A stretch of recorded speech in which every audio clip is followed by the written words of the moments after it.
Welcome to A Few Thoughts About, the show where we dig into thinking and how it shapes our experience of life. Each week, I share insights and observations to get you thinking. No long lectures, just quick, thought-provoking episodes to shift perspectives so that you can make the change you want to make. Let's get into it.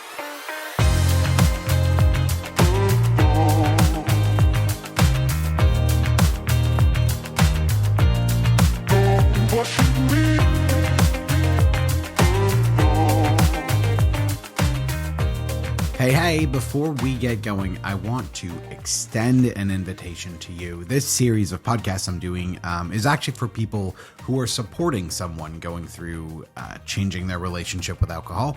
And oftentimes there's a lot of questions, there's not a lot of understanding, and I'm going to get into this in the episodes.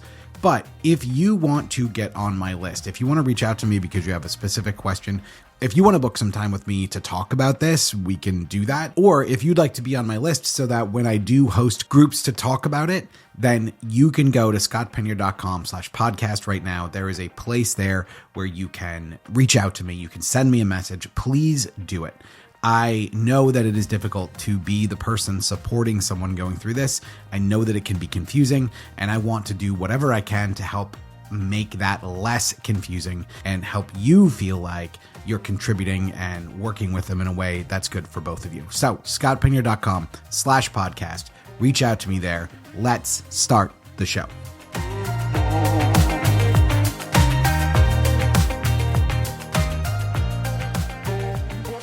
Well, hello there, and welcome to A Few Thoughts About Supporting Someone, Part 2, the most important thing you can do. So, if you are just joining us and listening to Part 2, go back and listen to Part 1. I talked about the problem. I talked about why supporting someone changing their relationship from alcohol can be so difficult. And so in that video, I sort of lay out the problem as I see it, to hopefully give people a different perspective of how they can best show up. In this episode, I want to talk about something that I see all the time. And it is the thing, like I said, it is the number one thing you can do to support other people. But the thing that I see all the time is supporter burnout.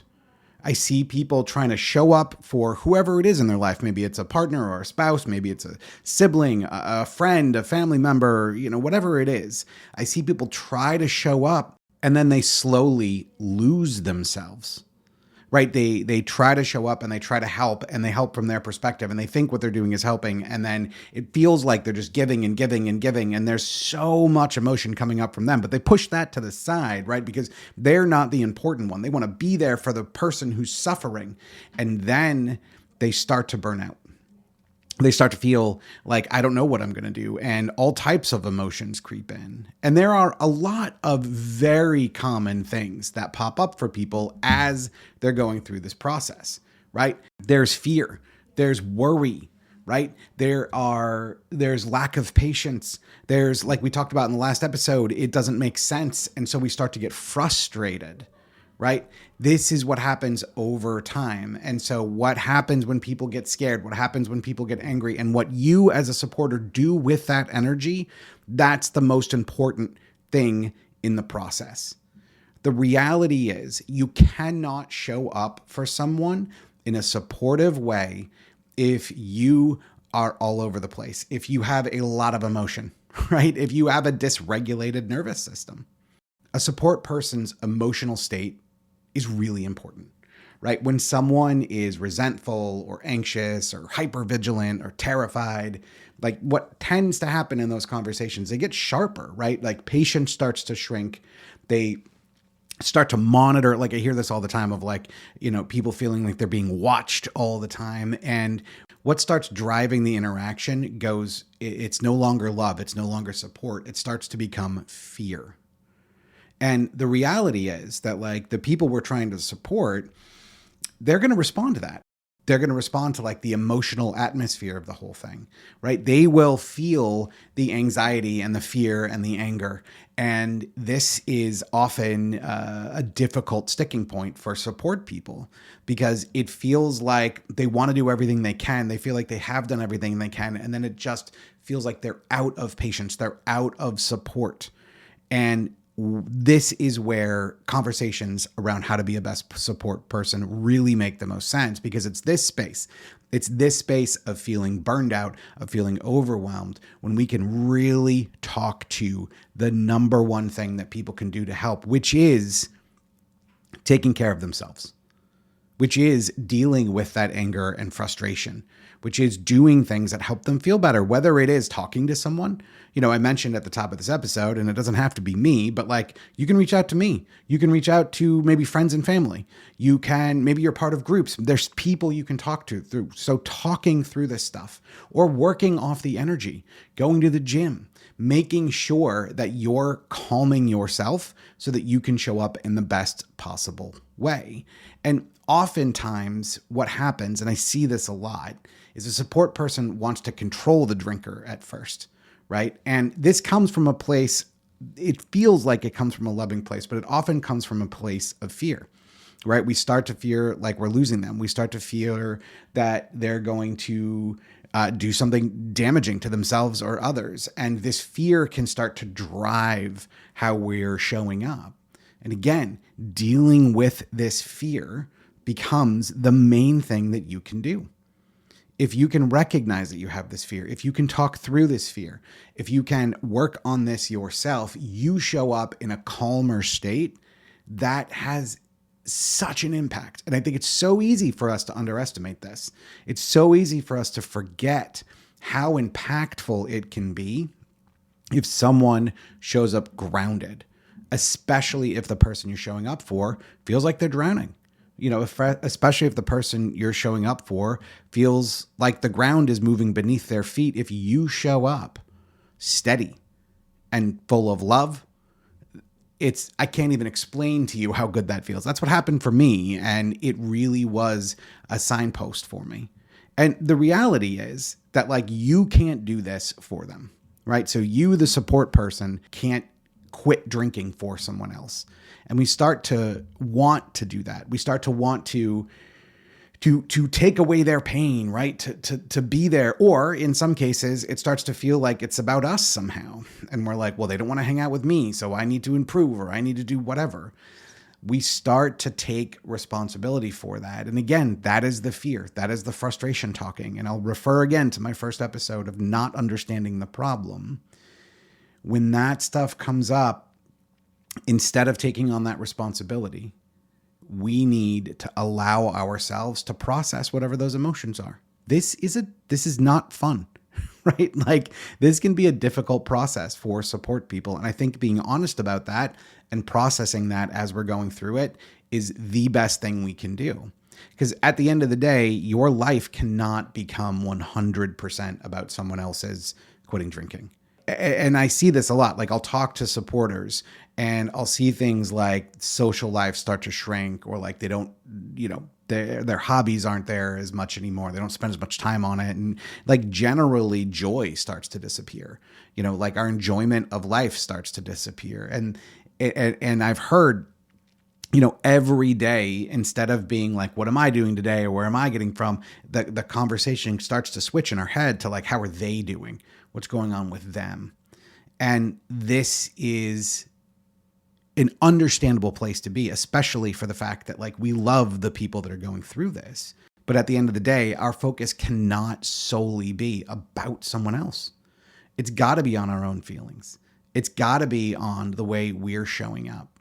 And I see people unconsciously and with the best of intentions, innocently creating this sort of like pressure chamber environment where they feel responsible and they feel like they need to help and they feel like they need to get in there. And then that actually does the opposite of what they intend it to do.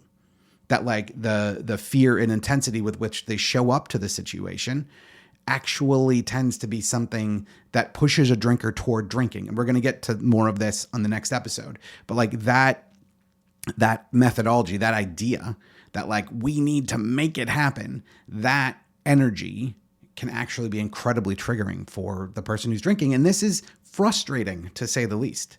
I'm talking about this as a truth, but the reality is like, it is very frustrating. And again, I've heard from a lot of support people who like, I just want her to fill in the blank. I just want him to stop.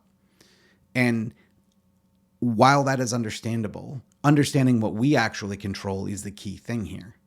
Because at the end of the day, taking care of yourself actually helps the other person, right? This is the thing. If you're going to take something away from this episode, looking after yourself in terms of making sure that you're getting enough sleep, making sure that you're eating well, making sure that you're working out, and making sure that you're dealing with the emotional stuff that's coming up for you, it's going to make you steadier. You're that steady person, right? It's going to give you perspective, right? So you're going to be able to see from a more calm space what's going on with the other person.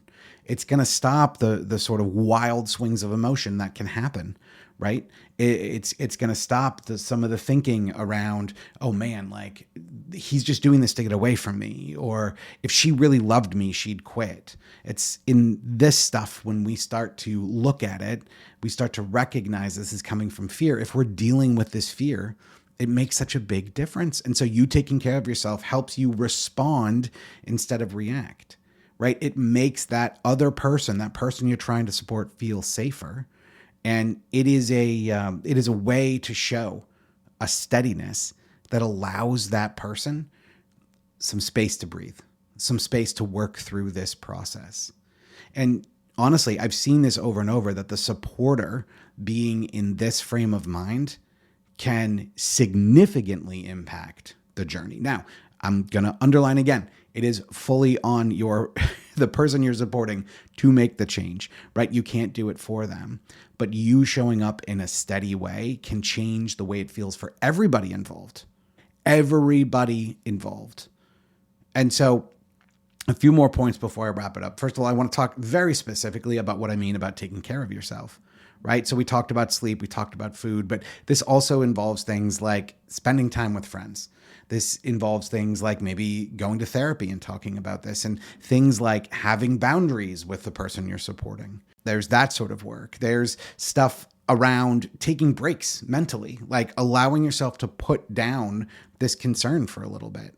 It's stuff about allowing yourself joy. Even though things might be difficult in one particular relationship, allowing yourself some space to enjoy what's happening, to enjoy other parts of your life, right? And this is the key thing, saying, I need support too. Finding that for yourself. That is some of the most grounding stuff that you can do. At the end of the day, calm is more powerful than vigilance. Calm is more powerful than fear.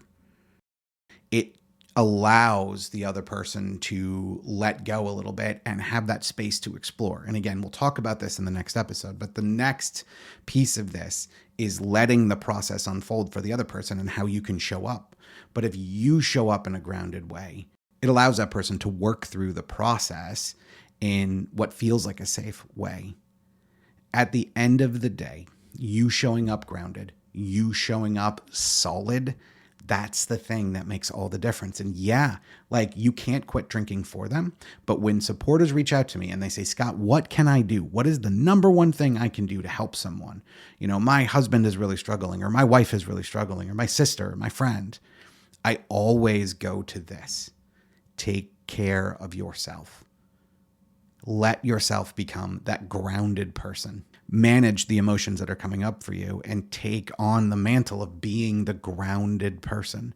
Not only does that help the person that you want to support through this process, but it's going to help you, right? It's going to help you feel grounded. It's going to help you stay sane. And that is the absolute best thing you can do for the person you're supporting through this process. Well, there you go. What do you think? Oftentimes that is a counterintuitive one. You know, that is one when I bring it up, especially like right out of the gate, people are like, what? Like, it's not about me, and it's not about the support person.